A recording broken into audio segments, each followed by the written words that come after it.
So you're about to get up and deliver a presentation. Maybe it's an update to the board. Perhaps you are in a pitch to win some important new business, or maybe it's just an update to some colleagues in a meeting.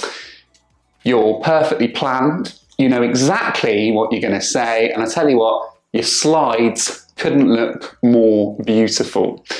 And just before you deliver your presentation, you notice that awful feeling is back again. And yeah, I'm talking about nerves with a smattering of anxiety. Why does that happen to us? Well, I'll tell you for why. It's because our brains can't tell the difference between standing up in front of a pack of wolves who are about to go for us, or standing up in front of some human beings who are quite likely not going to cause us any harm. It gives us loads of signals and sends loads of data, our brains to our bodies, that tells us that we probably are going to have to run pretty quickly. That's why our breath can become quite raised. It's why we start to speak quicker to get through things as sharply as possible to eliminate that threat. And it's often why people tend to do what we call paddling, so moving on the spot, because their bodies aren't resting. So the more that they move, the more likely they are to be able to leg it out of there pretty pronto.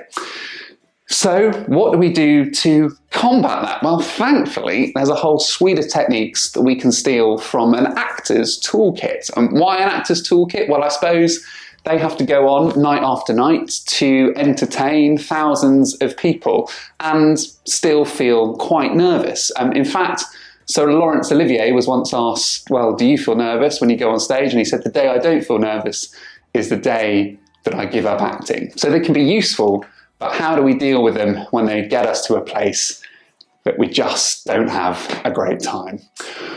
Well, this is how. What do we do off stage? What are the things that we need to think about before we move into our performance arena? Well, one really useful thing is to think about how we can ground ourselves. How can we tell our bodies things are absolutely fine and we're not under threat, and therefore our brains start to relax us?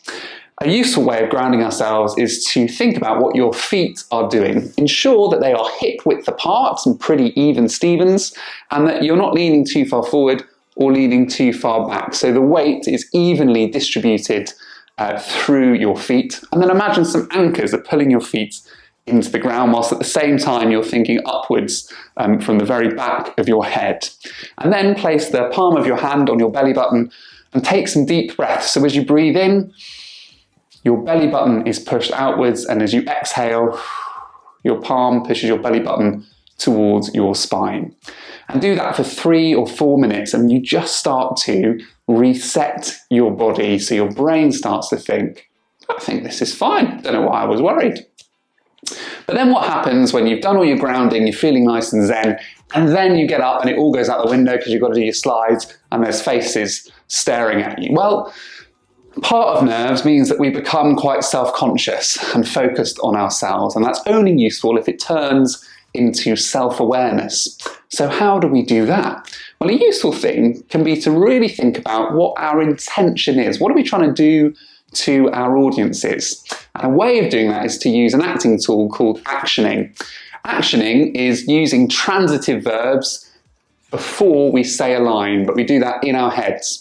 So we could express something, I, something, you. And what that means is I warn you, or I amuse you, or I charm you. Whatever it might be in relation to your message, think about that in your head before you speak, and then speak. So I might think, I amuse you, then I talk.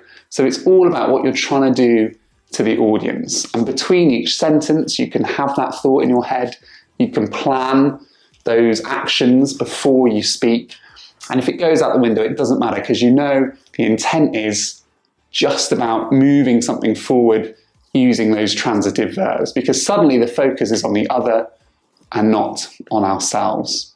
And those are 2 techniques, grounding before you go on and actioning when you go on, that just starts to ease our nerves and moves us to a place of making active behavioural choices rather than being led by how we feel. Good luck.